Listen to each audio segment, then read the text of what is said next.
Graça e paz, queridos irmãos, queridas irmãs, graças a Deus, com a ajuda de Deus, hoje nós estaremos conversando sobre a lição de número 3 da classe dos jovens. Mas antes de falarmos sobre esta lição, que é a lição número 3 para o dia 19 de abril, preparativos para a conquista, quero louvar a Deus pela vida dos queridos irmãos, das queridas irmãs, que têm de alguma forma contribuído para que nós continuemos estimulados a gravar estes vídeos, postarmos no nosso canal, conectados com a EBD. Que Deus abençoe a todos que já se inscreveram, que têm curtido os nossos vídeos, que têm compartilhado e que também você que ainda não se inscreveu possa fazê-lo para a glória do nome do Senhor. Muito obrigado de todo o coração e que Deus continue abençoando a vossa vida de maneira abundante. Mas vamos para o que interessa. A lição de número 3 da classe dos nossos jovens, preparativos para a conquista. O texto base, ou a leitura bíblica que tomamos por base, seguindo a recomendação, a orientação do comentarista da lição, Josué capítulo de número 2, versículo de número 1, versículos 9, 11, 23 e 24. Josué capítulo de número 2, versículo de número 1, assim está escrito: E enviou Josué, filho de Num, 2 homens desde Sitim a espiar secretamente, dizendo: Andai e observai a terra e a Jericó. Foram, pois, e entraram na casa de uma mulher prostituta, cujo nome era Raabe, e dormiram ali. E disse aos homens: Bem sei que o Senhor vos deu esta terra, e que o pavor de vós caiu sobre nós, e que todos os moradores da terra estão desmaiados diante de vós. Ouvindo isso, desmaiou o nosso coração, e em ninguém mais há ânimo algum por causa da vossa presença, porque o Senhor vosso Deus é Deus em cima nos céus e embaixo na terra. Assim aqueles 2 homens voltaram e desceram do monte e passaram e vieram a Josué, filho de Num, e contaram-lhe tudo quanto lhes acontecera. E disseram a Josué: Certamente o Senhor tem dado toda esta terra nas nossas mãos, pois até todos os moradores estão desmaiados diante de nós. Amém? O nosso texto do dia, Provérbios capítulo de número 21, versículo de número 31. Está escrito: Prepare-se o cavalo para o dia da batalha, mas do Senhor vem a vitória. Amém? Vou repetir mais uma vez o nosso texto do dia. Prepare-se o cavalo para o dia da batalha, mas do Senhor vem a vitória.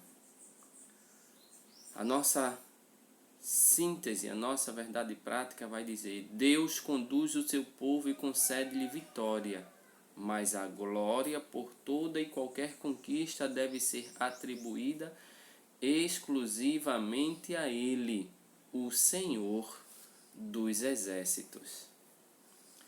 E agora nós entramos propriamente na lição.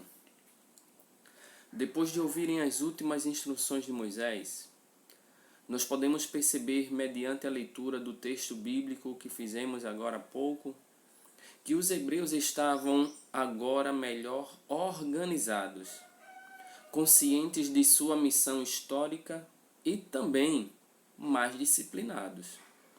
Com a chegada deles às fronteiras da terra prometida, o discurso final e a morte do líder Moisés, Josué já estava devidamente confirmado como comandante-chefe em seu lugar, ou seja, como o sucessor de Moisés.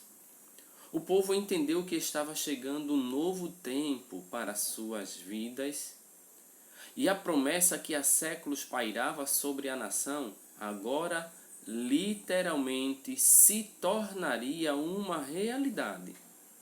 Os hebreus, eles sabiam que, como no episódio do Mar Vermelho, que Deus fez de forma miraculosa o mar se abrir e o povo atravessar caminhando a pés enxutos, Deus precisava intervir fortemente mais uma vez para que eles pudessem entrar na terra prometida. Eles sabiam que não iria ser fácil, mas eles estavam agora confiantes, acreditando de que mais uma vez Deus iria intervir para cumprir com a sua promessa, para cumprir a sua promessa. Então Josué ordena ao povo pela fé. Josué ordena ao povo pela fé que façam os preparativos para atravessar o Jordão, para aí, depois disso, conquistar a herança. É sobre isso que a lição vai mostrar, vai falar para nós. A conquista, os preparativos para a conquista, que nós veremos agora na sequência.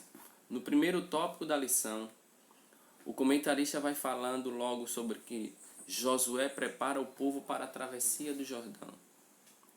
Quando Josué convida o povo, ele vai prepará-lo para esta grande travessia, que é o primeiro passo para alcançar, sob a liderança dele, a terra prometida. O que é que Josué vai fazer? Antes de mais nada, ele vai convidar o povo a prover comida, alimento.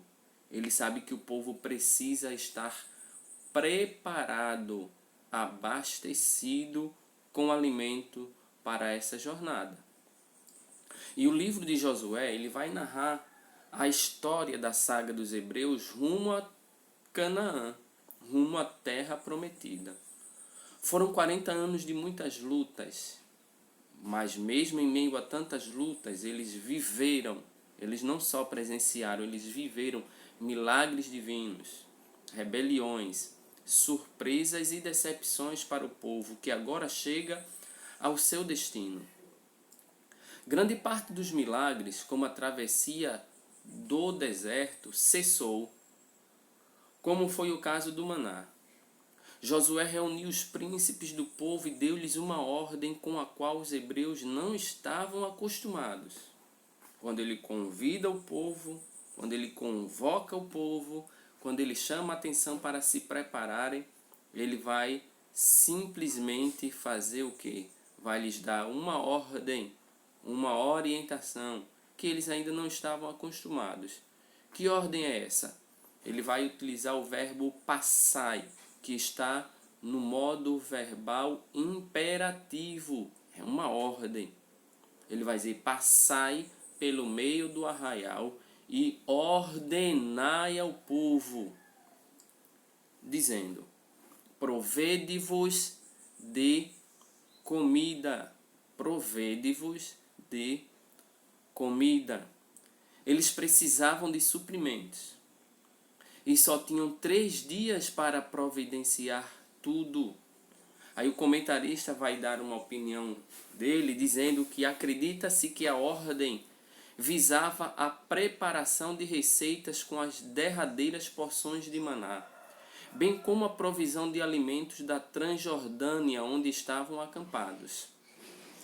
Independentemente de qualquer coisa, a bem da verdade é que Josué ele era um líder, ele era um chefe, ele era um general do exército, ele estava à frente do povo, liderando o povo, comandando o povo. E como comandante, líder do povo, ele precisava ser uma pessoa precavida. Ele precisava ser uma pessoa precavida. Então ele vai convidar o povo para guardarem mantimento, proverem mantimento. Na sequência, o comentarista vai dizer: Josué precisava de auxiliares, pois sabia que, como Moisés, não poderia resolver tudo sozinho. Aqui é uma lição muito interessante para nós.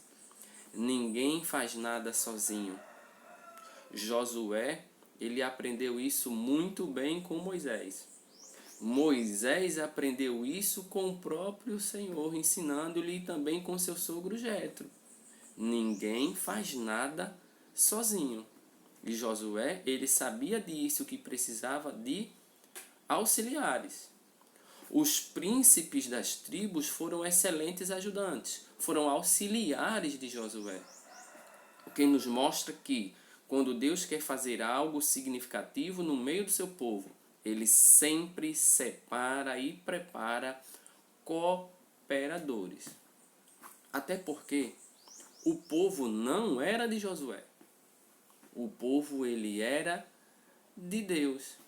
Assim como a igreja também não é dos homens. Ela é liderada por homem, conduzida por homem, orientada por homem, mas ela não é de homens, ela é de Deus. Eu repito, a igreja também é de Deus. Por isso que Deus sempre levanta auxiliares, cooperadores, homens e mulheres, para estarem engajados na sua obra e auxiliarem seus servos. Na sequência, Josué, ele vai convocar literalmente as tribos depois que os seus auxiliares saem no meio do povo, ordenando ao povo para proverem mantimento, alimento. Ele também vai convocar as tribos. Ele precisa passar algumas orientações, algumas informações que ele mesmo, como líder, precisa passar. Ele não pode passar a responsabilidade de líder para as mãos de ninguém. A responsabilidade era dele. Com isso, os guerreiros da tribo de Ruben, Gad e metade da tribo de Manassés deveriam ser convocados para atravessarem o Jordão e lutarem também pela herança de Deus. Mas uma parte ficaria para proteger as mulheres, as crianças, bem como o patrimônio que estava na Transjordânia. Estes homens deixaram tudo e partiram para a guerra, a fim de conquistar aquilo que o Senhor havia prometido. Quando ele convoca as tribos, ele vai simplesmente falar, expor, apresentar que deveriam fazer uma coisa interessante. Eles deveriam atravessar o Jordão para irem à luta, para conquistarem a herança, a terra que Deus lhes havia prometido. Entretanto, ele não teria como levar todo mundo, mas ele também não poderia deixar as tribos desprovidas de proteção. Ele não poderia deixar as mulheres, as crianças e também os bens materiais à mercê de outras pessoas. O que é que ele faz? Ele reúne alguns homens para irem à terra, para fazerem a observação, mas ao mesmo tempo ele deixa outras pessoas para proteger as mulheres, as crianças e todo o patrimônio. Ok? Então, e interessante é que os homens, quando ouvem isso da parte de Josué, eles sabiam perfeitamente que Josué era o sucessor de Moisés também por escolha divina. Se era alguém escolhido por Deus, ele sabia que esta pessoa estava na direção de Deus. Por esta razão, eles deixaram tudo e partiram para a guerra, a fim de conquistar aquilo que o Senhor havia prometido. E aqui nós aprendemos uma coisa muito simples. É que a herança do Senhor para nós, é que as promessas de Deus para nós, é que tudo que queremos conquistar que realmente vale a pena, nós temos que lutar. Nós temos que sacrificar. Nós temos que ir à guerra, mas confiante. Se o Senhor prometeu, descanse o teu coração. Eu descanso o meu coração. Eu sei que Ele é fiel para cumprir com todas as suas promessas. No terceiro subtópico deste tópico, o comentarista ele vem falando sobre seja fiel ao comandante. Eu vou repetir mais uma vez. O comentarista vai dizer, seja fiel ao comandante. Isso aqui é interessante a gente pensar um pouco. O povo agora já tinha ouvido a ordem de Josué. Deveriam estar providos de mantimento, de alimento. Aí aqui o comentarista vai dizer, o povo estava abastecido de víveres, o povo já estava abastecido de mantimento, de alimento. Todas as tribos estavam reunidas. O líder tinha a bênção de Deus. Mas mesmo com tudo isso, com o alimento, com a bênção de Deus, ainda faltava algo. Ainda faltava uma coisa. E que coisa era esta? Uma demonstração sincera de fidelidade e submissão do povo ao novo chefe, a Josué. De nada adianta ter uma bela estratégia e um formidável exército se as pessoas não estão dispostas a obedecer ao guia. Este é um dos segredos da arte da guerra, a fidelidade ao comandante. Deus já havia anunciado sua fidelidade a Josué. Deus, o próprio Deus, já tinha dito a Josué que seria com ele. E agora o povo anunciou seu compromisso em obedecer ao novo líder. Os hebreus eles estavam confiando o destino de suas vidas a Josué. Por isso eles pedem apenas duas coisas a Josué. E aqui eu quero destacar. Esta fidelidade ao comandante, esta fidelidade ao líder, esta fidelidade a esta autoridade, também deve estar condicionada a isso aqui. Porque o povo foi obediente a Josué por essas duas razões. Primeiro, o povo pede, Josué, nós queremos que você agrade a Deus. Ponto final. Segundo, que Josué se esforçasse, ou seja, desse o seu melhor de si. A nossa liderança precisa entender isso. Nós precisamos buscar sempre agradar a Deus. Além de buscarmos agradar a Deus, porque quando eu agrado a Deus, quando eu estou no centro da vontade de Deus, eu vou buscar fazer apenas a vontade de Deus. Eu não vou querer fazer a minha vontade jamais.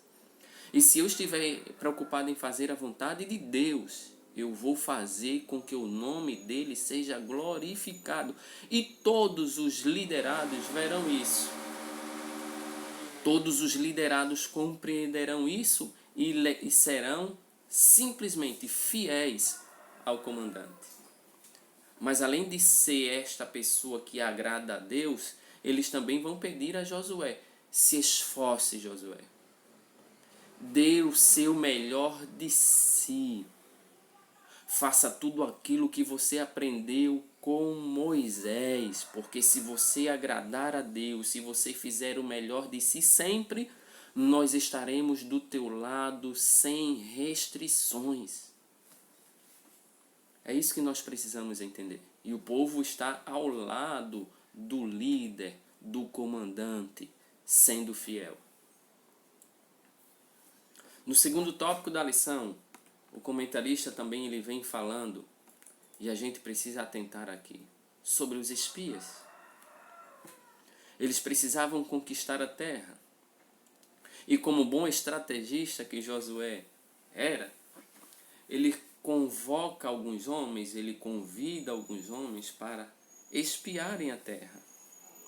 Ele não pode chegar no terreno do inimigo sem conhecer este terreno. Então o que é que ele faz? Convoca espias. E aqui o comentarista ele vai dizer que estes espias são enviados para o reconhecimento da terra. No final do período da Idade do Bronze, quando foi escrito o livro de Josué, toda a grande cidade de Canaã era, na verdade, uma cidade-estado, que tinha o seu próprio exército, seus próprios carros, seus instrumentos de guerra e também um rei, como era o caso já de Jericó. Eram cidades fortificadas, eram cidades fortalecidas. Israel estava acampado em Sitim e possivelmente após o luto pela morte de Moisés, lembrem-se que eles haviam perdido seu grande líder, eles haviam perdido o grande homem de Deus, Moisés. Josué ele vai enviar 2 homens de confiança para conhecerem o local em que a batalha seria travada. Essa conduta de Josué em conhecer as condições que seriam enfrentadas por suas tropas demonstra sua responsabilidade pessoal e atesta sua profunda dependência de Deus e fé, pois qualquer que fosse o relatório dos espias, ele já havia anunciado que a guerra seria travada. E aqui a gente vai observar. Ele já havia dito que iriam conquistar a terra. Ele tinha fé. Ele tinha dependência de Deus. Dependia de Deus. Mas como é que ele confia em Deus e envia espias para observarem a terra? É simples. O comentarista já pontuou. Ele sabia que independentemente do relatório que os espias trouxessem, Josué já tinha dito que iriam avançar. Não era que ele estava temendo. Ele não queria um relatório apenas para, digamos que, dependendo da situação, a gente não vai. Não era isso. Quando ele envia os espias, é porque, como estrategista, ele quer conhecer o terreno onde está pisando. Ele quer conhecer as características do povo contra quem irá guerrear. E aqui a gente aprende uma coisa muito simples. É que nós nunca devemos nem menosprezar os nossos inimigos, nunca devemos subestimar os nossos inimigos, mas também nós nunca devemos superestimar os nossos inimigos, sobretudo nós cristãos. Verdade, nós não podemos nem subestimar, nem superestimar. Josué, ele nem estava subestimando, nem estava superestimando. Ele queria apenas conhecer. Nós nunca podemos entrar em uma guerra, em uma batalha, sem conhecer os nossos inimigos. Inclusive, isso está, digamos que, inserido na arte da guerra. Se eu quiser vencer uma guerra, primeiro eu preciso conhecer os meus inimigos para poder lutar contra eles. Quais são as armas do meu inimigo? Para que eu possa também lutar com ele, conhecendo as suas armas, as suas estratégias e etc. Então Josué envia os espias para conhecerem a terra. Quando eles trazem o relatório, independentemente de qualquer coisa, ele sabia que iriam conquistar a terra, não apenas por suas estratégias, que no final a gente vê que a estratégia foi de Deus. Não por causa do seu exército, não por causa da sua força, não por causa da sua inteligência. Ele sabia que a terra seria conquistada porque quem prometeu foi o Deus fiel, que nunca, repito, que nunca quebra nenhuma das suas promessas.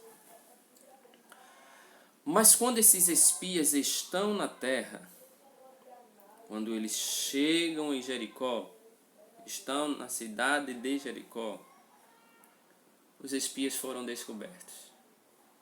Mas enfim, após atravessarem o Jordão, os 2 espias partiram para Jericó, que ficava aproximadamente 6,5 quilômetros. A princípio, a missão não foi descoberta. Eles chegaram digamos que se infiltraram e até aí tudo bem. Mas ao cair da noite foi comunicado o caso ao rei de Jericó, que imediatamente mandou seus soldados à propriedade de uma prostituta chamada Raabe. Eles descobriram que havia ali alguns homens que estavam apenas para espiarem a terra. Quando ele descobre, ele sabe que estes homens foram à casa de uma prostituta. A Bíblia faz questão de apresentar essa característica desta mulher. Ela vai chamar de uma prostituta chamada Raabe. Os espias estavam hospedados lá na casa dela, mas a mulher não revelou a presença deles. Ela correu riscos, inclusive risco de morte, por ocultar, por omitir a presença destes espias. Mas por que foi que ela fez isto? Por que ela omitiu a presença dos espias? Por que ela não disse que os espias estavam em sua casa? Ela salva a vida deles com isso também. Ela põe a sua vida em risco para salvar a vida deles. É interessante como Deus usa pessoas improváveis em lugares inusitados para estabelecer o seu querer. Quantas vezes isso acontece no nosso dia a dia? Pessoas não crentes são levantadas para abençoar e proteger os que são fiéis ao Senhor. Essa situação dos espias na casa de Raabe era imprevisível para eles. Era imprevisível para Josué, mas não era para Deus. Afinal de contas, Ele conhece todas as coisas. E Ele, como diz o salmista no Salmo 46, Deus é o nosso refúgio e fortaleza, socorro bem presente na hora da angústia.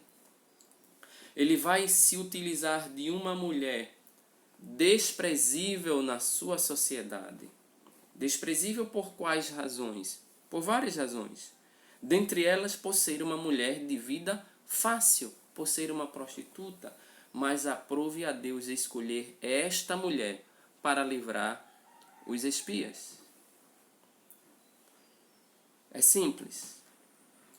Na nossa vida cristã, Deus sempre fará coisas grandes, utilizando-se de coisas pequenas para revelar a grandeza dele. Então descanse seu coração. Na sequência, ele vai falar sobre o testemunho. Um testemunho para os espias. Que testemunho é esse? O que é que o comentarista está falando aqui? Raabe, ela vai se dirigir a esses espias, ela vai explicar a real verdade pela qual ela está escondendo-os em sua casa. Ao falar com os espias, ela revela ter mais fé do que eles próprios. Ela vai abrir a boca, como está em Josué capítulo 2, versículo 9, e vai dizer: eu bem sei que o Senhor vos deu esta terra. E aqui ela está se referindo ao Senhor, Deus de Israel. Ela era uma mulher que também tinha seus deuses, conforme a cultura dela, a religião dela. Mas ela abre a boca para dizer: eu bem sei que o Senhor vos deu esta terra. Para que não haja sombra de dúvidas que ela está falando do Senhor, Deus de Israel.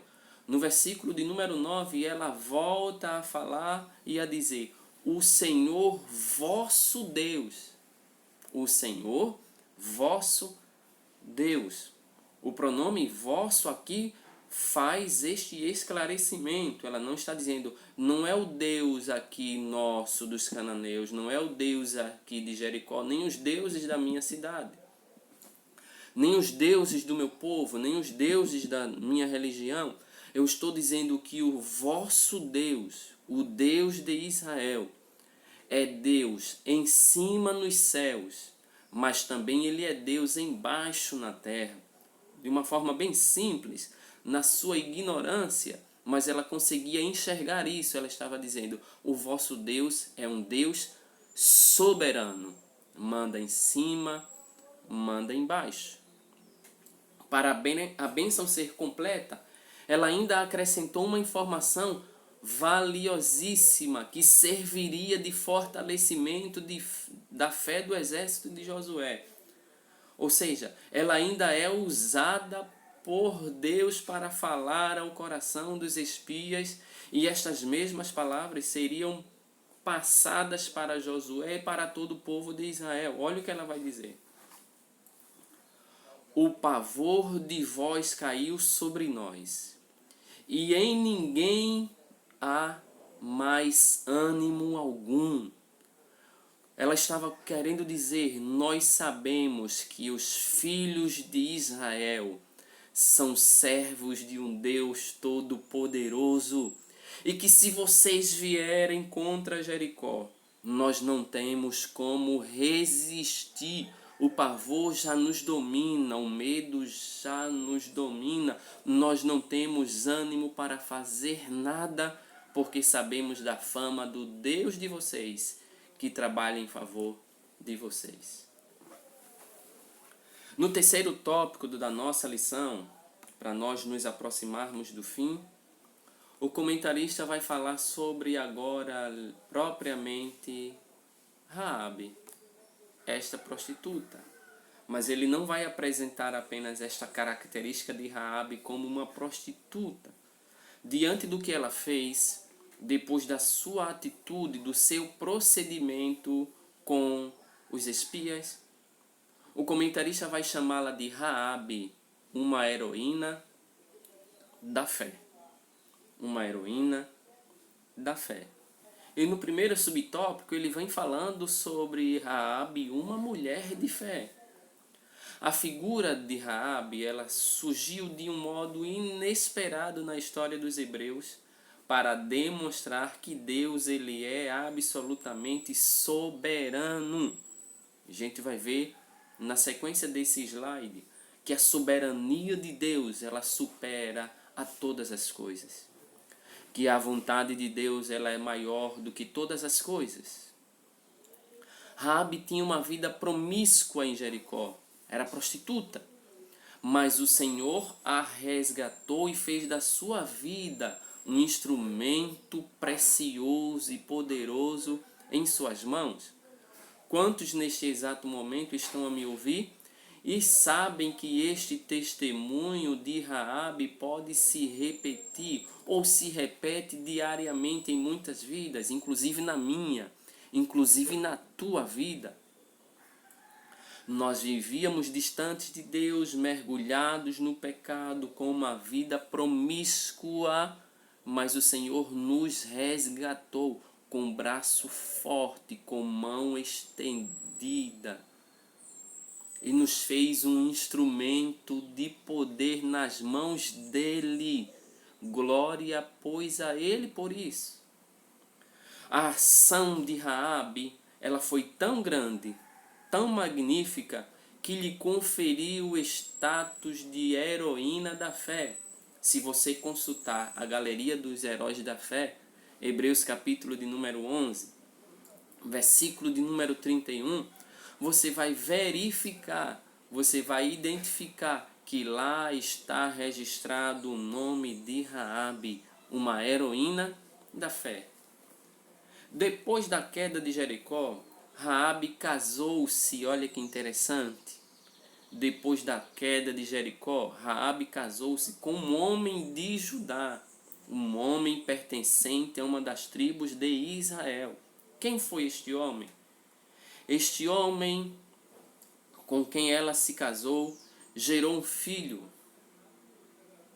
Boaz, o qual posteriormente casou-se com uma moabita, Rute, assumindo sua geração a linhagem real, vindo a tornar-se ascendente do Senhor Jesus. Raabe também ela está com seu nome gravado na história de Israel. Raabe também está com seu nome gravado na história da humanidade. É assim que Deus faz conosco quando assumimos os riscos para que o nome dele seja glorificado. Na sequência, ele vai falar também que Raabe foi uma mulher de estratégia. Raabe, uma mulher de estratégia. É bem verdade que quando os homens chegam à sua casa a fim de pegarem os espias, ela se faz valer de uma mentira. Mas a mentira de Raabe foi um pecado originado de sua fraqueza, de uma pessoa que ainda não conhecia completamente o Senhor, muito menos a sua lei. Pessoas amadurecidas espiritualmente resolvem as situações complicadas com sabedoria e discrição, mas sem mentir, como aconteceu com Abraão, quando foi questionado por Isaque acerca do cordeiro para o holocausto. Mas, a bem da verdade, o comentarista falou aqui sobre essa maturidade de Abraão. Mas em um determinado contexto a gente também vai identificar Abraão mentindo. Lembra lá de quando o faraó pergunta quem era a Sara, e ele disse que ela era o quê? Ele não disse que ela era sua mulher. Ele temia morrer. Então, Raabe mente. E isso não é um pecado somente que ela vai carregar. Porque a bem da verdade é que todos nós somos pecadores. O que eu vejo aqui é misericórdia de Deus. Nós poderemos citar homens que em alguns momentos não falharam, não erraram, mas todos, sem exceção, do Gênesis a Apocalipse, pecaram, erraram, falharam. Todos. Só Jesus é que não entra aqui, não se enquadra nesses todos aqui, porque ele nunca pecou. Na sua boca nunca se achou engano, diz a Bíblia Sagrada. Então Raabe pecou, Raabe mentiu, mas a misericórdia de Deus, ela é maior do que os nossos erros. A misericórdia de Deus, ela é maior do que os nossos pecados. Aí o comentarista também vai continuar dizendo: e por Jesus, quando seus irmãos lhe perguntaram se não iria à festa em Jerusalém, Deus abençoou a Raabe não por sua mentira, mas por sua coragem e fé. E eu acrescento, mas por sua coragem e fé, mas principalmente por misericórdia divina. Pois as misericórdias do Senhor são a causa de nós não sermos consumidos. A longanimidade de Deus em relação a suportar os nossos muitos pecados, ela é surpreendente. O Senhor não nos destrói por nossos erros, mas nos corrige com sua palavra. Abençoa-nos e diz, conforme ele falou com a mulher pecadora lá no João capítulo 8, vai e não peque mais. Suas misericórdias, elas se renovam a cada manhã e são, de novo repito, a causa de não sermos consumidos. Esta Raabe, esta heroína de fé, ela também vai se destacar como a mulher do fio escarlate. Raabe também vai se destacar como a mulher do fio de escarlate. E aqui é representativo. Esse fio de escarlate, ele é significativo. A história de Raabe, ela prefigura um projeto divino que se revelaria séculos depois com seu descendente mais nobre, a pessoa bendita do Senhor e Salvador Jesus Cristo. O fio de escarlate, por sua vez, que pendia sobre a janela de sua casa no dia da invasão em que a forte muralha caiu, apontava para a gloriosa salvação disponível a todos os homens que se arrependessem dos seus pecados. Assim como na saída do Egito, foi o sangue do Cordeiro nos umbrais das portas que salvou os primogênitos da destruição do anjo da morte. 40 anos depois, Deus, olhando mais uma vez para a cena do Calvário, inspirou os jovens espias a usarem como símbolo da redenção da família de Raabe um fio vermelho. O Senhor estava a cada episódio da saga da grande história do povo hebreu, apontando para o momento em que seu filho desceria do céu e, por amor à humanidade, nasceria de uma virgem e morreria numa cruz, trazendo salvação. Glória a Deus. E aqui eu encerro, concluo dizendo que o livro de Josué conta a história de milhões de hebreus que estavam cheios de fé e unidos ao líder, esperando um milagre para atravessarem o Jordão rumo a Canaã. O povo, atendendo a ordem de Josué, preparou-se para a conquista e Deus fez milagres. Levantou até inimigos para os ajudarem, como foi o caso de Raabe, a meretriz, a qual, pela fé, não pereceu com os incrédulos, acolhendo em paz os espias. Que Deus nos abençoe e até a próxima aula.